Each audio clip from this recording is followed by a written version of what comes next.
नमस्कार दोस्तों, डेट आज के देखो 25 दिसंबर 2024 है। स्वागत है आपका एटोवेल डिस्कशन में। आज क्रिसमस है, आप सबको क्रिसमस की बहुत बहुत शुभकामनाएं। आज देखो टोटल 4 इश्यूज हम डिस्कस करेंगे। सबसे पहले आर्टिकल आज हम डिस्कस करेंगे गुड गवर्नेंस से संबंधित। गुड गवर्नेंस से संबंधित आर्टिकल इंपॉर्टेंट है। अटल बिहारी वाजपेयी जी, उनकी 100वीं बर्थ एनिवर्सरी है और उनका जो जन्म दिवस है वो गुड गवर्नेंस डे के रूप में सेलिब्रेट किया जाता है। तो फर्स्ट आर्टिकल इसी से संबंधित है। दूसरा article India China relation, important points हम एक्सट्रैक्ट करेंगे इससे। तीसरा आर्टिकल नो डिटेंशन पॉलिसी और चौथा आर्टिकल फॉरेस्ट रिपोर्ट अभी जो आई है। लेकिन डिस्कशन स्टार्ट करें उससे पहले केस स्टडी है आपके लिए। आप देखो, एक म्युनिसिपल कमिश्नर हो, एक बीच के साइज की सिटी है। यहाँ पे आप ये देखते हो कि एक ना बिजी मार्केट में ना बहुत सारे लोगों ने ना, बहुत सारे वेंडर्स ने अपनी रेहड़ियाँ लगानी स्टार्ट कर दी हैं नो वेंडर जोन में, जो कि देखो गैर कानूनी है, मतलब कानून के अगेंस्ट है। क्योंकि देखो नो वेंडिंग जोन इसलिए इस्टेब्लिश किया गया था ट्रैफिक स्मूथ रह सके और पब्लिक ऑर्डर मेंटेन रहे। बट कुछ वेंडर्स ने यहाँ पे अपनी रेहड़ियाँ लगानी स्टार्ट कर दी और यहाँ के लोकल दुकानदारों ने काफ़ी शिकायतें की कि इनको हटाइए, मार्केट कंजेस्ट हो रहा है। लेकिन देखो बहुत सारे वेंडर्स ऐसे हैं जो रेहड़ियाँ लगा रहे हैं नो वेंडिंग जोन में, वो ना बहुत गरीब हैं। उनके ऊपर उनके बूढ़े माँ बाप की डिपेंडेंसी है, स्कूल गोइंग चिल्ड्रन की डिपेंडेंसी है। अगर उनको वहाँ से हटा दिया ना तो कुछ दिनों के लिए वो कुछ नहीं पैसे कमा पाएंगे और उनका जो पूरी तरह से लाइवलीहुड है वो ठप हो जाएगा। तो ऐसी सिचुएशन में देखो, आप म्युनिसिपल कमिश्नर हो, आपके पास में ना एक सोशल वेलफेयर ग्रुप ने रिक्वेस्ट भी डाली है कि आप एम्पैथी शो कीजिए और ह्यूमैनिटी कंसीडर कीजिए इन वेंडर्स को यहाँ पे हटाने से पहले। तो आप क्या करोगे? एक तरफ देखो रूल ऑफ लॉ को इंप्लीमेंट करने वाला डायलेमा है और दूसरी तरफ एम्पैथी और कंपैशन है।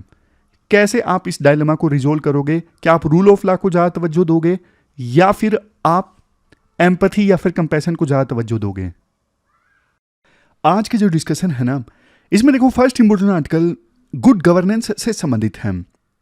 आपने सिलेबस में जीएस पेपर सेकंड के इस टॉपिक से आर्टिकल को रिलेट कर सकते हो। कंटेक्स्ट क्या है? कंटेक्स्ट देखो ये है, आज दिन है 25 दिसंबर और 25 दिसंबर को बर्थ एनिवर्सरी होती है अटल बिहारी वाजपेयी जी की और इस बार है 100वीं बर्थ एनिवर्सरी। तो उनकी जो बर्थ एनिवर्सरी होती है ना 25 दिसंबर को, ये दिन हमारे देश में गुड गवर्नेंस डे के रूप में सेलिब्रेट किया जाता है। तो राइटर शुरुआत में ये बोलते हैं, यूएस में ना अभी 2 चीजें देखने को मिली। पहली चीज, ट्रंप का एक नया डिपार्टमेंट बनाना, डोज मतलब डिपार्टमेंट ऑफ गवर्नमेंट एफिशिएंसी। कल भी मैंने आपको इसके बारे में बताया था। इस डिपार्टमेंट का काम होगा गवर्नमेंट इनएफिशिएंसी को कम करना, रिसोर्सेज जो वेस्ट हो रहे हैं, वेस्टफुल एक्सपेंडिचर है उसे कम करना, पैरेलल एजेंसीज जो चल रही हैं उन्हें खत्म करना, ये सब काम होंगे। और दूसरा देखो, यूएस में ना एक काफी प्रीमियर हेल्थ केयर कंपनी है, उसके सीईओ की ना गोली मार के हत्या कर दी गई। तो दोनों जो घटनाएं हैं ना यूएस में, ये देखो गुड गवर्नेंस से लिंक्ड है। आप बोलोगे सर कैसे? एक सीईओ को मारना गुड गवर्नेंस से लिंक कैसे है? कहीं ना कहीं देखो यूएसए में ना ये कानून व्यवस्था के फेलियर से संबंधित है। गवर्नेंस अच्छी नहीं है, तभी तो इतने बड़े लेवल के जो सीईओ हैं उनकी गोली मार के हत्या कर दी गई। तो आज इस आर्टिकल में फोकस देखो इस चीज पे है, हमारे देश में गुड गवर्नेंस प्रैक्टिसेस से ना वर्ल्ड बहुत कुछ सीख सकता है। ना सिर्फ डेवलप कंट्री सीख सकते हैं, बल्कि जो ग्लोबल साउथ के देश हैं, मतलब गरीब देश हैं और डेवलपिंग कंट्रीज हैं, वो भी सीख सकते हैं। तो 3 पॉइंट्स राइटर शुरुआत में देते हैं कि गुड गवर्नेंस के कंसेप्ट को फिर से रिविजिट करना क्यों जरूरी है। सबसे पहली चीज, आपने देखा होगा वर्ल्ड के अलग अलग देशों में ना डेमोक्रेसी के प्रति ना लोगों का जो झुकाव है ना वो कम हो रहा है। मतलब कि डेमोक्रेसी में लोगों का जो ट्रस्ट है ना वो कम हो रहा है। तो एक थ्योरी है पीपा नोरिस की यूनिफाइड थ्योरी। ये थ्योरी कहती है, देखो लिबरल डेमोक्रेसी के संस्थान और स्टेट कैपेसिटी दोनों को पैरेलली मजबूत करने की आवश्यकता है अगर हम गुड गवर्नेंस चाहते हैं। तो थोड़ा आसान शब्दों में बताता हूं, लिबरल डेमोक्रेसी के इंस्टीट्यूशंस, लिबरल डेमोक्रेसी में क्या होता है? जैसे देखो इंडिविजुअल्स को राइट दिए जाते हैं, हमारे देश में इंडिविजुअल्स को राइट्स दिए गए हैं, फंडामेंटल राइट्स। यूएसए में भी राइट्स दिए गए हैं इंडिविजुअल्स को, बोलने की आज़ादी, ये सब लिबरल डेमोक्रेसी में होता है। लेकिन देखो इसके साथ साथ सिर्फ लिबरल डेमोक्रेसी के प्रिंसिपल्स को फॉलो किया जाए इससे काम नहीं चलेगा। स्टेट कैपेसिटी को भी मजबूत करने की आवश्यकता है। स्टेट कैपेसिटी मतलब देखो, freedom of speech and expression का आपने अधिकार दे दिया, लेकिन आप उसे प्रोटेक्ट ही नहीं कर सकते, तो वो राइट किस काम का? इतने बड़े सीईओ का मर्डर हो गया यूएसए में। जब देखो इतने बड़े लेवल के सीईओ के पास में राइट टू लाइफ नहीं है, मतलब कानून व्यवस्था इतनी खराब है, तो फिर आम आदमी को तो मारना कितना आसान है वहां पे। इसको ना थोड़े मैं दूसरे शब्दों में भी बताना चाहूंगा। मतलब लिबरल डेमोक्रेसी का होना, रेगुलर 5 साल में इलेक्शंस हो रहे हैं या फिर यूएस में 4 साल बाद इलेक्शंस हो रहे हैं, इतना काफी नहीं है।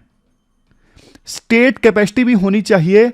जो जनता से वादे किए हैं, आपकी जो जनता के प्रति रिस्पॉन्सिबिलिटी है, उसको फुलफिल करने के लिए स्टेट के पास में कैपेसिटी भी होनी चाहिए। दोनों चीजें जरूरी हैं। अब यहां पे आता है दूसरा पॉइंट। दूसरा पॉइंट, गुड गवर्नेंस के कंसेप्ट्स को रिविजिट करना क्यों जरूरी है? देखो इसलिए क्योंकि ना गुड गवर्नेंस में ना ह्यूमन एलिमेंट्स का रोल ना सबसे ज्यादा जरूरी है। मतलब आप कितनी ही बड़ी बातें कर लो, लेकिन अंत में इंप्लीमेंट तो लोगों को ही करना है ना। मतलब गुड गवर्नेंस के जो भी प्रिंसिपल्स हैं, उनको इंप्लीमेंट किसको करना है? ह्यूमन बींग्स को करना है। तो ह्यूमन बींग्स का जो माइंडसेट है ना, उसको चेंज करने की आवश्यकता है। अगर इंप्लीमेंट करने वाले ह्यूमन बींग्स, जो ऑफिसर्स वगैरह हैं, उनका माइंडसेट अच्छा होगा तो जाहिर तौर पे गुड गवर्नेंस आएगी। अदरवाइज गुड गवर्नेंस के कोई भी प्रिंसिपल हो, इंप्लीमेंट करने वाले लोगों का माइंडसेट ही अच्छा नहीं है, तो गुड गवर्नेंस कैसे आएगी? यह है दूसरा पॉइंट। अब आता है तीसरा पॉइंट। तीसरे पॉइंट में राइटर बोलते हैं, देखो इंडियन सिविलाइजेशन में ना राजधर्म पे काफी ज्यादा फोकस किया गया है, और इंडियन सिविलाइजेशन का जो राजधर्म का कंसेप्ट है ना, ये देखो modern idea of good governance के लिए बहुत ज्यादा इंपॉर्टेंट है। ये लास्ट में आएगा भी, इसको हम डिस्कस भी करेंगे। एंशिएंट इंडिया का राजधर्म का कंसेप्ट, ये देखो बहुत अच्छा आर्टिकल है आंसर्स में यूज करने के लिए। खास करके एथिक्स में इस आर्टिकल के ना बहुत सारे पॉइंट्स यूज होंगे। तो अब देखो इसके बाद राइटर ये बोलते हैं, 1992 में ना वर्ल्ड बैंक की एक रिपोर्ट आई थी, गवर्नेंस एंड डेवलपमेंट। इस गवर्नेंस एंड डेवलपमेंट रिपोर्ट में ना पहली बार गुड गवर्नेंस को ना डिफाइन किया गया। 8 पैरामीटर्स बताए गए गुड गवर्नेंस के। ये हैं 8 पैरामीटर्स। Participatory, consensus oriented. मैं ना इन सबको थोड़ा थोड़ा बताता हूं, ऐसे तो मजे नहीं आएंगे। मतलब सिर्फ वर्ड्स बता देना और उनका मतलब ना बताना, इससे आपको फायदा नहीं होगा। आर्टिकल में तो सिर्फ वर्ड्स बताए गए हैं, लेकिन मैं एक एक वर्ड को आपको बताता हूं ताकि आंसर्स में आप यूज कर सको। सबसे पहले पहला पैरामीटर है गुड गवर्नेंस का, पार्टिसिपेटरी गवर्नेंस। मतलब देखो, चाहे महिला हो, पुरुष हो, एल्डर्स हो, कोई भी हो, वो अपने विचार रख सकें और वो डिसीजन मेकिंग में शामिल हो, वो गवर्नेंस में शामिल हो। ये मतलब होता है पार्टिसिपेटरी गवर्नेंस का। जैसे आपने देखा होगा कई जगहों पर प्लानिंग में, जैसे ग्राम सभा है, ग्राम सभा में ना जो भी वोटर्स होते हैं, वो देखो गांव के प्लानिंग वगैरह में हिस्सा लेते हैं। तो ये क्या है? ये एग्जाम्पल है पार्टिसिपेटरी गवर्नेंस का। नेक्स्ट है कंसेंसस ओरिएंटेड। मतलब अलग अलग विचारों को साथ लेकर ऐसे निर्णय पर पहुंचना जो सबको स्वीकार्य हो। जैसे आपको एग्जांपल देता हूं, पेरिस क्लाइमेट चेंज एग्रीमेंट है। विभिन्न देशों ने अपने अपने विचार रखे, लेकिन बाद में कंसेंसस बनाई गई कि ये एग्रीमेंट हम साइन करते हैं और इसके बेसिस पे सभी अपने टारगेट्स बताएंगे कि क्लाइमेट चेंज को एड्रेस करने के लिए कितना एमिशन वो कम करेंगे। तो मतलब समझ गए कंसेंसस ओरिएंटेड का। फिर है अकाउंटेबल। अकाउंटेबल मतलब वो लोग जो देखो लीडर्स हैं, चाहे वो पॉलिटिकल लीडर्स हैं या फिर एग्जीक्यूटिव लीडर्स हैं, उनकी जवाबदेही जनता के प्रति। समझ गए? अब जैसे आरटीआई है, आरटीआई एक माध्यम है सरकार में बैठे लोगों की अकाउंटेबिलिटी फिक्स करने के लिए, उनसे क्वेश्चंस पूछने के लिए। फिर इसके बाद नेक्स्ट है ट्रांसपेरेंट गवर्नेंस। गवर्नेंस देखो ट्रांसपेरेंट होनी चाहिए, जनता को पता लगना चाहिए जो डिसीजन उनके लिए लिए जा रहे हैं, क्यों लिए जा रहे हैं। जितनी ज्यादा हो सके इंफॉर्मेशन पब्लिक डोमेन में होनी चाहिए। नेक्स्ट है रिस्पॉन्सिव गवर्नेंस। जनता को रिस्पॉन्ड करे गवर्नमेंट, ऐसा ना हो कि हाँ जनता कुछ भी बोलती रहे, सरकार को फर्क ही नहीं पड़ रहा है। जनता कुछ पूछे, कुछ मांगे तो सरकार रिस्पॉन्ड करे। फिर नेक्स्ट है इफेक्टिव एंड एफिशिएंट गवर्नेंस। इसका मतलब है रिसोर्सेज का सही यूज करके मैक्सिमम रिजल्ट अचीव करना। इसके बाद नेक्स्ट है इक्विटेबल एंड इंक्लूसिव गवर्नेंस। मतलब देखो, सभी लोगों को, खास करके जो कमजोर वर्ग के लोग हैं ना, उनको तरक्की के लिए, डेवलपमेंट के लिए बराबरी का मौका मिलना चाहिए। और सबसे लास्ट में है रूल ऑफ लॉ, कानून सबके लिए समान हो और इम्पार्शियल तरीके से कानून सबके लिए इंप्लीमेंट हो, ये मतलब है रूल ऑफ लॉ का। तो ये डेफिनेशन दी गई थी, मतलब 8 पैरामीटर्स बताए गए थे गुड गवर्नेंस के, 1992 में आई गवर्नेंस एंड डेवलपमेंट रिपोर्ट में। लेकिन राइटर ये बोलते हैं इस रिपोर्ट में ना प्रोसेस ऑफ डिलीवरी की तो बात की गई कि हाँ 8 पैरामीटर्स पे जनता को चीजें प्रोवाइड की जाएं, लेकिन इंप्लीमेंटेशन की बात नहीं की गई इसमें भी। तो इंप्लीमेंटेशन बहुत जरूरी है। अब ना कुछ चीजें हैं जो हैं तो देखो रूलिंग पार्टी की, बट आंसर राइटिंग में यूज करने के लिए बहुत सही हैं। जैसे प्रधानमंत्री मोदी जब गुजरात के चीफ मिनिस्टर थे ना, तो उन्होंने एक टर्म दी थी P2G2। P2G2 का मतलब है प्रो पीपल गुड गवर्नेंस। उन्होंने ये बोला था अगर देखो गुड गवर्नेंस देश में लानी है ना, तो जनता के प्रति रिस्पॉन्सिबिलिटी, जनता के प्रति कमिटमेंट, जनता के प्रति सेंसिटिविटी होना जरूरी है, तब गुड गवर्नेंस आएगी। और अगर ये चीजें ना हो तो फिर देखो गुड गवर्नेंस सिर्फ एक थियोरेटिकल कंसेप्ट बन के रह जाएगा और कुछ नहीं। गुड गवर्नेंस की इंप्लीमेंटेशन पे फोकस करते हुए राइटर ये भी बोलते हैं कि देखो गुड गवर्नेंस का इंप्लीमेंटेशन जो है वो रिजल्ट ओरिएंटेड होना चाहिए, बिना किसी कमी के होना चाहिए। और इंप्लीमेंटेशन अच्छा देखो तब तक इंश्योर नहीं किया जा सकता जब तक देखो ग्रास रूट लेवल पे जो लोग इंप्लीमेंट कर रहे हैं ना, उनका माइंडसेट जनता के प्रति कमिटेड है, उनका माइंडसेट ऐसा है कि हाँ उनके अंदर पैशन है गुड गवर्नेंस के लिए। अगर ऐसा नहीं है ना, तो फिर गुड गवर्नेंस को इंश्योर करना मुश्किल है। अब 4 एग्जांपल्स राइटर देते हैं कैसे सरकार गुड गवर्नेंस लेके आई है। फॉर एग्जांपल सबसे पहले है डेमोक्रेटाइजेशन ऑफ टेक्नोलॉजी। टेक्नोलॉजी सिर्फ एलीट्स के लिए नहीं होनी चाहिए, आम लोगों के लिए भी, जैसे यूपीआई है। दूसरा लाइफस्टाइल फॉर इन्वायरमेंट। ये एक टर्म इंपॉर्टेंट है, इनको यूज कर सकते हो। प्रधानमंत्री मोदी ने ये स्लोगन दिया था लाइफस्टाइल फॉर इन्वायरमेंट। मतलब लाइफस्टाइल ऐसा होना चाहिए कि हम उन चीजों को कंज्यूम करें जिससे इन्वायरमेंट को नुकसान ना हो। नेक्स्ट है वुमेन लेड डेवलपमेंट। डेवलपमेंट में महिलाओं की भागीदारी और महिलाओं की लीडरशिप से संबंधित ये स्लोगन है, वुमेन लेड डेवलपमेंट। फिर है सबका प्रयास। अगर देखो डेवलपमेंट लानी है तो सिर्फ सरकार के प्रयासों से काम नहीं चलेगा, सबके प्रयास काउंट होंगे।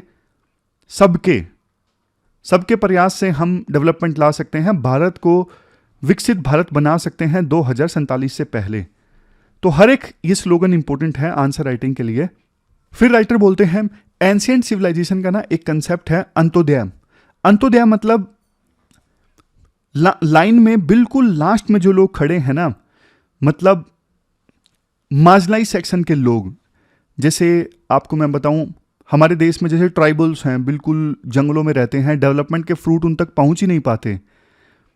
तो ना ऐसे लोग जो डेवलपमेंट के फ्रूट अभी तक हासिल नहीं कर पाए हैं और लाइन में सबसे लास्ट पे खड़े हैं, तो इनका अपलिफ्टमेंट, जब तक देखो ऐसे लोगों का अपलिफ्टमेंट नहीं होगा तब तक देखो डेवलपमेंट नहीं आ सकती। फिर राइटर ना इतिहास से 2 और कंसेप्ट्स भी उठाते हैं गुड गवर्नेंस के। जैसे अर्थशास्त्र जो कौटिल्य के द्वारा लिखी गई थी ना, इसमें उन्होंने एक बात ये बोली थी, राजा को ना रिस्पॉन्सिबिलिटी लेनी चाहिए उनके राज्य में जो बच्चे हैं, बूढ़े हैं या फिर चाइल्डलेस वुमेन हैं, ऐसे लोग जो डिजीज हैं, जिनको कोई डिजीज हुआ है, या फिर निर्बल लोग हैं, ऐसे लोगों की जो जिम्मेदारी है वो देखो राजा को लेनी चाहिए। ये बात अर्थशास्त्र में बोली गई है। अर्थशास्त्र में यह भी बोला गया है राजा जो है वो स्टेट का सर्वेंट है, ना कि मालिक। इवन देखो छत्रपति शिवाजी महाराज, इनकी भी जो अप्रोच थी राज्य के प्रति वो उपभोग शून्य वाली थी। उपभोग शून्य का मतलब क्या है? पावर का कभी भी पर्सनल इंटरेस्ट के लिए यूज ना करना, या फिर यूं कहें जो उपभोग शून्य स्वामी टर्म का मतलब है वो ये है कि देखो निष्काम निस्वार्थ भावना से सामाजिक कार्य करना, मतलब कोई भी पर्सनल इंटरेस्ट ना होना सामाजिक कार्यों के लिए, बस निस्वार्थ और निष्काम भाव से सामाजिक कार्य करना। तो छत्रपति शिवाजी महाराज के लिए ये टर्म यूज की गई है। तो लास्ट में देखो कंक्लूजन में ये बोला जाता है इंडियन सिविलाइजेशन में देखो गुड गवर्नेंस से संबंधित ना बहुत सारे कंसेप्ट्स हैं, बहुत सारी वैल्यूज हैं जो ना वर्ल्ड हमसे सीख सकता है, खास करके डेवलपिंग कंट्रीज और गरीब देश। तो इससे ना साउथ साउथ कोऑपरेशन का जो आइडिया है ना और ज़्यादा मजबूत होगा। इंडिया गुड गवर्नेंस का जो नरेटिव है ना पूरी दुनिया में सेट कर सकता है अपना एक्सपीरियंस शेयर करके। तो ये पूरा आर्टिकल हमने डिस्कस किया, चलते हैं आगे। इसके बाद नेक्स्ट आर्टिकल देखो इंडिया चाइना रिलेशंस से संबंधित है। आपने सिलेबस में जीएस पेपर सेकंड के इस टॉपिक से आर्टिकल को रिलेट कर सकते हो। ये आर्टिकल देखो सुधीर कुलकर्णी के द्वारा लिखा गया है। वाजपेयी सरकार में काफ़ी ज़्यादा एक्टिव थे सुधीर कुलकर्णी। ये शुरुआत में देखो ये बोलते हैं मेच्योर लीडर्स की देखो सबसे बड़ी निशानी ये होती है कि वो ना किसी भी कन्फ्लिक्ट को ना काफ़ी मेच्योर ढंग से हैंडल करते हैं और उस कन्फ्लिक्ट को ना आगे नहीं बढ़ने देते, डायलॉग्स की सहायता से उस कन्फ्लिक्ट को डिफ्यूज कर देते हैं। तो इस मामले में देखो प्रधानमंत्री मोदी और चाइना के राष्ट्रपति शी जिनपिंग ने ना काफ़ी अच्छा काम किया है। 2020 में गलवान वैली में जो घटना हुई थी उसके बाद देखो एलएसी पर इंडिया और चाइना के फोर्सेस आमने सामने आ गए और काफ़ी समय तक टेंशंस रहीं। लेकिन इसी साल अक्टूबर में कजान समिट से पहले दोनों लीडर्स ने मुलाकात की और उसके बाद दो बचे हुए जो पॉइंट थे एलएसी में जहां पे फोर्सेस आमने सामने थी वहां भी डिसएंगेजमेंट हो गया। राइटर कहते हैं देखो आज के समय में ना दोनों देशों के पास में ना दो ऑप्शंस हैं। पहला ऑप्शन या तो देखो कॉम्प्रिहेंसिव कोऑपरेशन की तरफ आगे बढ़े या फिर देखो मिनिमल कोऑपरेशन हो दोनों देशों के बीच में और जो अभी राइवलरी है वो कंटिन्यू रहे। लेकिन देखो अगर दोनों देश चाहते हैं ना कि हाँ कॉम्प्रिहेंसिव कोऑपरेशन होना चाहिए और राइवलरी जो है कन्फ्लिक्ट जो है परमानेंटली खत्म होना चाहिए, तो इसके लिए ना चाइना को भी अपनी तरफ से कुछ प्रयास करने होंगे और इंडिया को भी अपनी तरफ से कुछ प्रयास करने होंगे। हम देखो बात करें सुधीर कुलकर्णी क्या एडवाइस करते हैं, चाइना को क्या स्टेप्स लेने चाहिए और इंडिया को क्या स्टेप्स लेने चाहिए कॉम्प्रिहेंसिव कोऑपरेशन के लिए। उससे पहले ना वो ये बोलते हैं ऑलरेडी देखो वर्ल्ड ना काफ़ी ज़्यादा डिवाइडेड है, काफ़ी ज़्यादा लड़ाइयाँ वर्ल्ड में चल रही हैं, जैसे इजराइल हमास के बीच में युद्ध चल रहा है और दूसरी तरफ रशिया यूक्रेन के बीच में युद्ध चल रहा है, सीरिया पर रिबल्स का कब्जा हो गया है, यमन में सिविल वार चल रहा है। तो ऐसी सिचुएशन में वर्ल्ड देखो नहीं चाहेगा कि इंडिया और चाइना के बीच में फर्दर हॉस्टिलिटी बढ़े। और देखो कॉम्प्रिहेंसिव कोऑपरेशन होता है तो इसका फायदा दोनों को होगा, म्यूचुअल गेन है दोनों के लिए और वर्ल्ड इंडिया और चाइना के बीच में कोऑपरेशन से एक बेटर प्लेस बनेगा जीने के लिए। तो इसलिए दोनों देशों को कुछ स्टेप्स लेने होंगे। सबसे पहले चाइना को क्या स्टेप्स लेने चाहिए इसके बारे में बताते हैं। पहला पॉइंट नेशनल सिक्योरिटी एश्योरेंस। क्या मतलब है इस चीज का नेशनल सिक्योरिटी एश्योरेंस का? देखो इंडिया को ना विश्वास दिलाना जरूरी है चाइना को कि वो डायरेक्टली या फिर पाकिस्तान के थ्रू कभी इंडिया के लिए थ्रेट नहीं बनेगा, चुनौती नहीं बनेगा। और चाइना को ना पाकिस्तान स्पॉन्सर्ड टेररिज्म के अगेंस्ट भी ना एक क्लियर स्टैंड लेना होगा ताकि इंडिया को ना भरोसा हो। समझ गए? तो ये पहला पॉइंट राइटर देते हैं, चाइना को ये स्टेप लेना चाहिए। दूसरा स्टेप चाइना को ये लेना चाहिए, चाइना को देखो दिखाना होगा कि वो इंडिया को ना दबाना नहीं चाहता, इंडिया को कंटेन नहीं करना चाहता। और ये चाइना कैसे कर सकता है? ये चाइना कर सकता है यूनाइटेड नेशंस की सिक्योरिटी काउंसिल में इंडिया की परमानेंट मेंबरशिप को सपोर्ट करके। इससे और ज्यादा कॉन्फिडेंस बिल्ड होगा दोनों देशों के बीच में। फिर तीसरा स्टेप जो लेना चाहिए चाइना को, इंडिया देखो चाइना का ना कभी भी सबऑर्डिनेट बन के नहीं रहेगा। सबऑर्डिनेट मतलब चेला बन के नहीं रहेगा। जैसे गवर्नमेंट ऑफिसेस में होते हैं ना कि ये सीनियर है, ये जूनियर है, ये सबऑर्डिनेट्स हैं, मेरे हायरार्की में नीचे के लोग हैं। ये पोजीशन इंडिया कभी नहीं स्वीकार करेगा। इसलिए चाइना ना इंडिया को मल्टीपोलर वर्ल्ड ऑर्डर में ना एक बराबर का पार्टनर के रूप में देखे, ना कि हायरार्की में इंडिया को कमतर आंके चाइना। तो ये 3 पॉइंट्स चाइना को अपनाने होंगे। अब देखो इंडिया को भी सलाह देते हैं सुधीर कुलकर्णी, इंडिया को क्या करना चाहिए। पहली चीज है इंडिया को ना क्वाड जैसे इनिशिएटिव से ना डिस्टेंस मेंटेन करके रखना चाहिए, क्योंकि इतना चाइना इन चीजों से ना प्रोवोक होता है। इस वजह से जो क्वाड जैसे ग्रुप्स है ना उनसे दूर रहो। दूसरी चीज सुधीर कुलकर्णी सजेस्ट करते हैं वन चाइना पॉलिसी को इंडिया सपोर्ट करें। वन चाइना मतलब जैसे ताइवान है या फिर तिब्बत है, ताइवान इंडिपेंडेंस या फिर तिब्बत इश्यूज पे ना इंडिया कभी भी प्रोवोकेटिव स्टैंड ना ले जिससे चाइना नाराज हो। ये ट्रस्ट बिल्डिंग के लिए देखो बहुत ज़्यादा जरूरी है। फिर तीसरा सजेशन राइटर ये देते हैं, मीडिया नैरेटिव कंट्रोल। देखो हमारे देश में जो एंटी चाइना प्रोपगेंडा है ना, वो रिलेशनशिप को काफी डैमेज करता है। तो इसलिए इंडिया को यह चाहिए कि वेस्टर्न और देसी भी, मतलब देसी मीडिया का भी और खास करके वेस्टर्न जो एंटी चाइना नैरेटिव है ना, उससे इन्फ्लुएंस होके इंपल्सिव डिसीजन ना ले चाइना के संदर्भ में। तो ये 3 सजेशंस इंडिया को देते हैं सुधीर कुलकर्णी। इंडिया को ये 3 सजेशंस अपनाने चाहिए। इसके बाद देखो वो ये बोलते हैं, कुछ प्रैक्टिकल सॉल्यूशंस देते हैं, मतलब लो हैंगिंग फ्रूट्स जिनको आसानी से दोनों देशों में इंप्लीमेंट किया जा सकता है। पहला स्टेप जो दोनों देशों के द्वारा लिया जा सकता है, डायरेक्ट फ्लाइट्स रीस्टार्ट। दोनों देशों के बीच में डायरेक्ट फ्लाइट्स रीस्टार्ट होनी चाहिए। इससे देखो दोनों देशों के लोगों के बीच में जो कॉन्टैक्ट है वो बढ़ेगा। कोविड-19 की महामारी के बाद से ही दोनों देशों के बीच में डायरेक्ट फ्लाइट्स जो थी वो सस्पेंड हो गई थी। इसके बाद नेक्स्ट है वीजा प्रोसेस इंप्रूवमेंट। देखो वीजा आसानी से मिलना चाहिए अगर कोई चाइना का पर्सन इंडिया में आना चाहता है, इंडिया का पर्सन चाइना में जाना चाहता है। और वैसे भी बिजनेस और कल्चरल एक्सचेंजेस के लिए वीजा प्रोसेस को इंप्रूव करना बहुत ज़्यादा जरूरी है। कैसे ये किया जा सकता है? जैसे देखो चाइना के बिजनेस पीपल हैं, स्कॉलर्स हैं या फिर टूरिस्ट हैं, वो इंडिया में आना चाहते हैं तो उनको आसानी से वीज़ा देकर। नेक्स्ट है मीडिया एक्सचेंज। तीसरे नंबर पर मीडिया एक्सचेंज है। मीडिया मतलब जो जर्नलिस्ट हैं वो इंडिया के आसानी से जा सकें चाइना में काम करने के लिए, और चाइना के जर्नलिस्ट इंडिया में आ सकें आसानी से काम करने के लिए, ये हमें इंश्योर करना जरूरी है। क्योंकि देखो दोनों देशों के जर्नलिस्ट जब एक दूसरे के देश में जाएंगे ना, तो अंडरस्टैंडिंग जो है ना इंडिया की चाइना के बारे में और चाइना की इंडिया के बारे में बढ़ेगी। इस वजह से इंडिया और चाइना दोनों को ना अपने पुराने डिसीजन को रिवर्स करना चाहिए, जिसमें चाइना ने इंडियन जर्नलिस्ट को भगा दिया था और इंडिया ने चाइनीज जर्नलिस्ट को भगा दिया था। फिर आता है चौथा पॉइंट। चौथा पॉइंट डिजिटल कोऑपरेशन का है। देखो जो चाइनीज एप्लीकेशंस जिनको बैन किया गया है ना, उनको फेस वाइज रीस्टोर किया जा सकता है। इससे टेक्नोलॉजी के सेक्टर में कोलैबोरेशन और ज़्यादा बढ़ेगा दोनों देशों के बीच में। फिर नेक्स्ट है ट्रेड बैलेंस।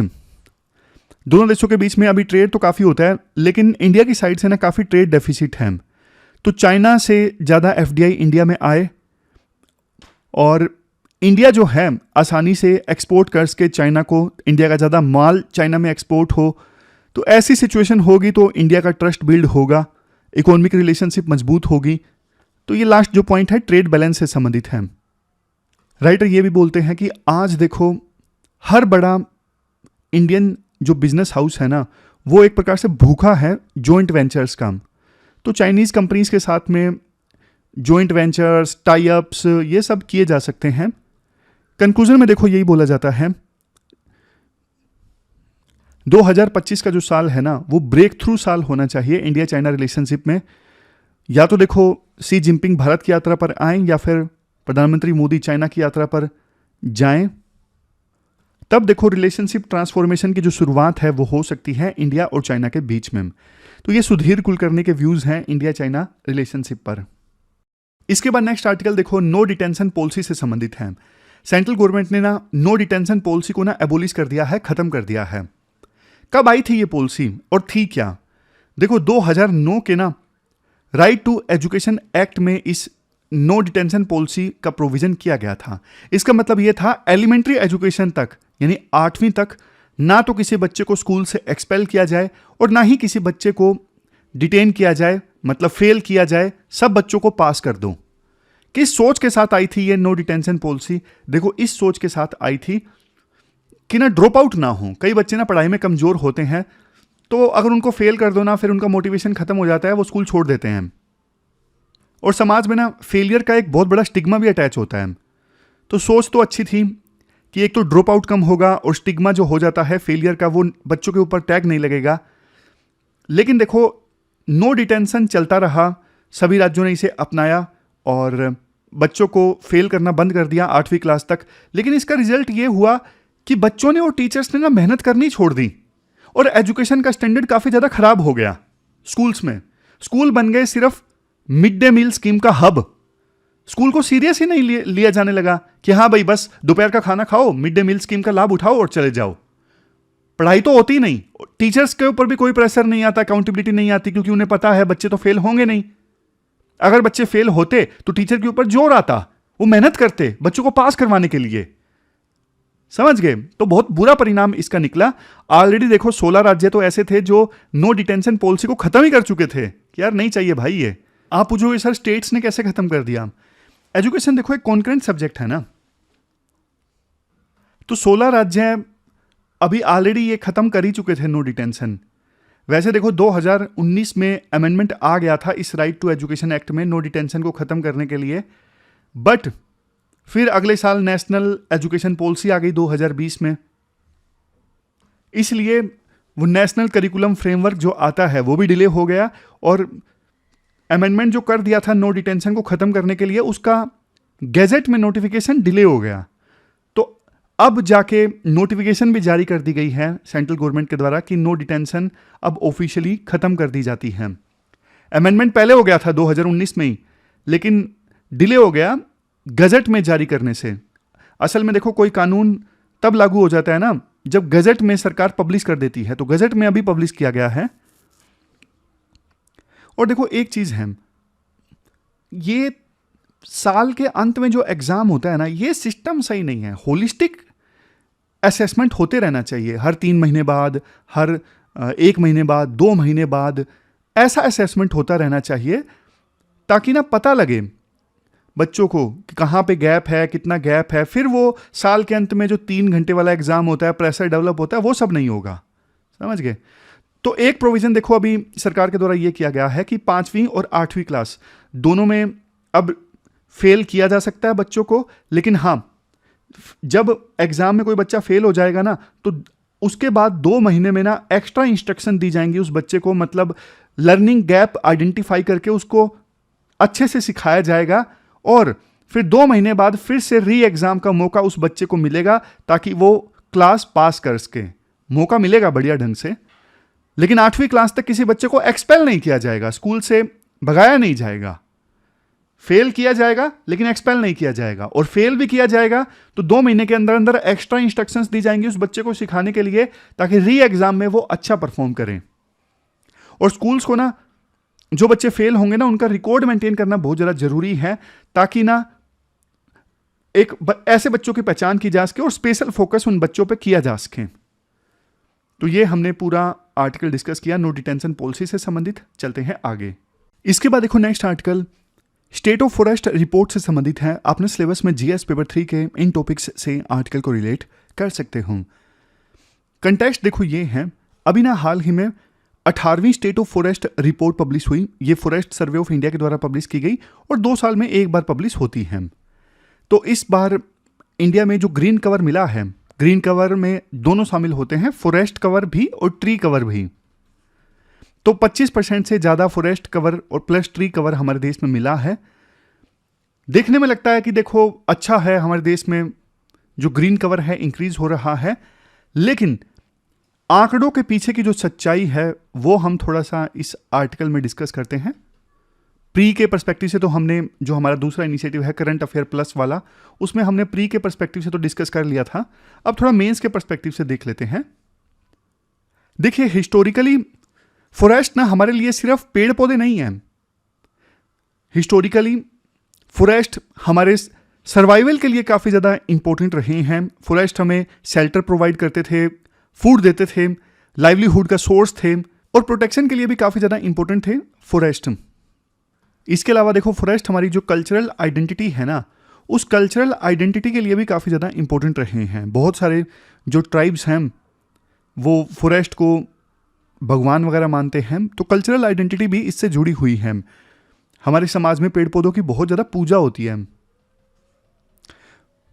जब देखो अंग्रेज हमारे देश में रूल कर रहे थे ना, तो उस समय उनका तो सारा जो फोकस था वो टिम्बर पर था। वो इसको अपने एक लूट का जरिया मानते थे, और उन्होंने जो भी कानून बनाए ना वो उसी दृष्टिकोण से बनाए कि ज़्यादा से ज़्यादा जो टिम्बर है फॉरेस्ट से हासिल किया जा सके, लूटा जा सके, फॉरेस्ट को एक्सप्लोटेशन किया जा सके। लेकिन जब देश आज़ाद हुआ तो देखो 1980 में ना फॉरेस्ट कंजर्वेशन एक्ट आया। पूरी कहानी सुनिए आप, इंपॉर्टेंट है ये। जब देश आज़ाद हुआ तो 1980 में एक एक्ट आया था, फॉरेस्ट कंजर्वेशन एक्ट। इस फॉरेस्ट कंजर्वेशन एक्ट में ना ये प्रोविजन कर दिया गया कि अनकंट्रोल्ड तरीके से फॉरेस्ट की ज़मीन को डेवलपमेंट के लिए जो डाइवर्ट किया जा रहा था ना, उस पर रिस्ट्रिक्शंस लग गई कि अगर ऐसा करना है, फॉरेस्ट की ज़मीन को डेवलपमेंट के लिए डाइवर्ट करना है, यूज़ करना है, तो गवर्नमेंट की जो क्लियरेंस थी वो कंपलसरी कर दी गई। समझ गए? मैं आसान भाषा में बोलता हूं। 1980 का जो फॉरेस्ट कंजर्वेशन एक्ट आया था ना, इसमें प्रोविजन ये कर दिया गया कि फॉरेस्ट लैंड को नॉन फॉरेस्ट पर्पजेज के लिए अगर यूज करना है तो सेंट्रल गवर्नमेंट की परमिशन लेनी पड़ेगी। फिर देखो फॉरेस्ट राइट्स एक्ट आया 2006 में, फॉरेस्ट राइट्स एक्ट। इसमें क्या प्रोविजन किया गया था? इसमें प्रोविजन सिंपल ये किया गया था, वो लोग जो सदियों से फॉरेस्ट में रहते आए हैं, शेड्यूल्ड ट्राइब के लोग हैं या फिर फॉरेस्ट ड्वेलर्स हैं, ऐसे लोगों का फॉरेस्ट रिसोर्सेज पे ट्रेडिशनल राइट है, इस चीज़ को रिकॉग्नाइज किया गया था 2006 के फॉरेस्ट राइट्स एक्ट में। लेकिन देखो मेजर चैलेंज ये आता है, इंडस्ट्रियल डेवलपमेंट एक तरफ और क्लाइमेट चेंज दूसरी तरफ, दोनों के बीच में ना बैलेंस मेंटेन करना काफ़ी ज़्यादा मुश्किल हो रहा है। मैं आपको ना रियल एग्जाम्पल से समझाता हूँ। वेस्टर्न घाट में फॉरेस्ट कवर कम हो रहा है, क्यों? डेवलपमेंट प्रोजेक्ट्स के कारण। नीलगिरीज और नॉर्थ ईस्ट एरियाज में फॉरेस्ट एरिया जो है वो श्रिंक हो रहा है, क्यों? डिफॉरेस्टेशन और लैंड यूज चेंज के कारण। आप और एग्जांपल लीजिए, अंडमान में मैनग्रोव एरिया कम हो रहा है, क्यों? कोस्टल डेवलपमेंट के कारण। अब देखो एक और कंसेप्ट है कार्बन सिंक का। कार्बन सिंक का कंसेप्ट ये कहता है, जब ट्रीज देखो कार्बन डाइऑक्साइड एब्जॉर्ब करते हैं ना, तो मतलब वो कार्बन सिंक क्रिएट करते हैं। अब सरकार क्या कर रही है? सरकार देखो प्लांटेशन को भी ना फॉरेस्ट कवर में काउंट कर रही है। अब ऐसा करके सरकार ना यूं तो दिखा देती है कि हमारा ना कार्बन सिंक एक्स्ट्रा क्रिएट हो गया, या प्लांटेशन को जब फॉरेस्ट में काउंट कर लिया तो आंकड़ों में दिखा दिया गया कि फॉरेस्ट एरिया इंक्रीज हो गया। क्यों? क्योंकि बगीचों को, प्लांटेशन को भी सरकार ने फॉरेस्ट में काउंट कर लिया है। बट देखो राइटर ये बोलते हैं, नेचुरल फॉरेस्ट और प्लांटेशन में ना डिफरेंस है। सरकार प्लांटेशन को फॉरेस्ट मान लेती है, लेकिन प्लांटेशन का ना कार्बन को एब्जॉर्ब करने का पोटेंशियल बहुत कम होता है। प्लांटेशन की इकोलॉजिकल वैल्यू भी बहुत कम होती है। फॉरेस्ट में तो देखो इतनी ज्यादा बायोडाइवर्सिटी होती है, जीव जंतु होते हैं। प्लांटेशन में क्या जीव जंतु होते हैं? बिल्कुल भी नहीं होते हैं। तो एक तो ये दिक्कत है। दूसरी दिक्कत देखो ये है, हाल ही में ना फॉरेस्ट कंजर्वेशन अमेंडमेंट एक्ट 2023 आया, फॉरेस्ट कंजर्वेशन अमेंडमेंट एक्ट 2023। इस अमेंडमेंट ने ना सिचुएशन और ज्यादा कॉम्प्लेक्स बना दी, क्योंकि ना कुछ स्पेसिफिक एरियाज में ना फॉरेस्ट कंजर्वेशन लॉज एप्लीकेबल नहीं होंगे, ऐसा प्रोविजन करता है ये 2023 का अमेंडमेंट एक्ट। जैसे बॉर्डर एरिया है, वहां पे ये फॉरेस्ट कंजर्वेशन वाले जो लॉज हैं एप्लीकेबल नहीं होंगे। सरकार ने ये सोच के ये अमेंडमेंट किया है 2023 वाला कि डेवलपमेंट प्रोजेक्ट्स लाना आसान हो जाए, बट देखो इससे इन्वायरमेंट का जो प्रोटेक्शन है वो तो वीक हो गया ना। तो कहने का मतलब ये है, जो रिपोर्ट में दिखता है ना कि हाँ फॉरेस्ट एरिया थोड़ा सा बढ़ गया, वो रिपोर्ट में दिखता है, लेकिन कैसे सरकार ने वो एरिया इंक्रीज किया है ये भी देखने वाली बात है कि प्लांटेशन को शामिल कर लिया, बगीचों को शामिल कर लिया। इससे सरकार पेपर्स में तो दिखा पाई कि ग्रीन कवर इंक्रीज हो गया, बट वास्तव में सिचुएशन चेंज नहीं हुई। तो ये पूरा आर्टिकल हमने डिस्कस किया। चलते हैं आगे। लास्ट में देख लीजिए कौन कौन से आर्टिकल्स हमने आज डिस्कस किए। हमने देखो गुड गवर्नेंस वाला आर्टिकल डिस्कस किया, जिसमें हमने ये जाना गुड गवर्नेंस के 8 पैरामीटर्स कौन से हैं। P2G2 यानी प्रो पीपल गुड गवर्नेंस के बारे में हमने जाना। कुछ एग्जांपल्स गुड गवर्नेंस के हमारे देश में डिस्कस किए, जैसे democratisation of technology, lifestyle for environment, women lead development, ये सब। उपभोग शून्य स्वामी छत्रपति शिवाजी महाराज के लिए टर्म इस्तेमाल की गई, और राजधर्म का टर्म वो हमने डिस्कस किया क्या है, एक राजा को कैसा होना चाहिए, सर्वेंट की तरह होना चाहिए। तो ये सब हमने डिटेल से आज डिस्कस किया। फिर हमने ये इंडिया चाइना वाला आर्टिकल डिस्कस किया था। 2 ऑप्शंस हैं, या तो देखो कॉम्प्रिहेंसिव कोऑपरेशन करें इंडिया चाइना, या फिर राइवलरी की तरफ आगे बढ़ें। कोऑपरेशन करेंगे तो पूरे वर्ल्ड को फायदा होगा, लेकिन इसके लिए इंडिया चाइना दोनों को प्रयास करने होंगे। सबसे पहले चाइना को इंडिया को सिक्योरिटी का एश्योरेंस देना होगा, इंडिया को बताना होगा ना कोई डायरेक्ट ना कोई इनडायरेक्ट खतरा है हमसे। पाकिस्तान स्पॉन्सर टेररिज्म के अगेंस्ट स्टैंड लेना होगा और यूएन में इंडिया के लिए परमानेंट सीट को सपोर्ट करना होगा। इंडिया को सबऑर्डिनेट ना मान के इक्वल भागीदार माने चाइना। इंडिया को क्या करना होगा, क्वेड जैसे इनिशिएटिव्स में पार्टिसिपेट ना करे, वन चाइना पॉलिसी की रिस्पेक्ट करे और हमारे जो एंटी इंडिया नैरेटिव होता है ना मीडिया में, एंटी इंडिया बोल रहा हूँ, मीडिया में एंटी चाइना नैरेटिव होती है ना, उसको हवा ना दें। तो ये सब है। तो कुछ लो हैंगिंग फ्रूट्स के बारे में भी डिस्कस किया गया, जैसे डायरेक्ट वीज़ा दिया जाए और people to people ties increase होने चाहिए, जर्नलिस्ट को आने दिया जाए, ये सब चीज़ें लो हैंगिंग फ्रूट्स हैं। गुड गवर्नेंस से संबंधित ये क्वेश्चन आज आपको एड्रेस करना है 250 वर्ड्स में। इस क्वेश्चन का आंसर आपको देना है और 15 मार्क्स का ये क्वेश्चन है। तो ये थी हमारी आज की डिस्कशन। कल मिलते हैं फिर से एक नई डिस्कशन के साथ। तब तक आप अपना ध्यान रखिए, अच्छे से पढ़िए। Thank you very much for discussion.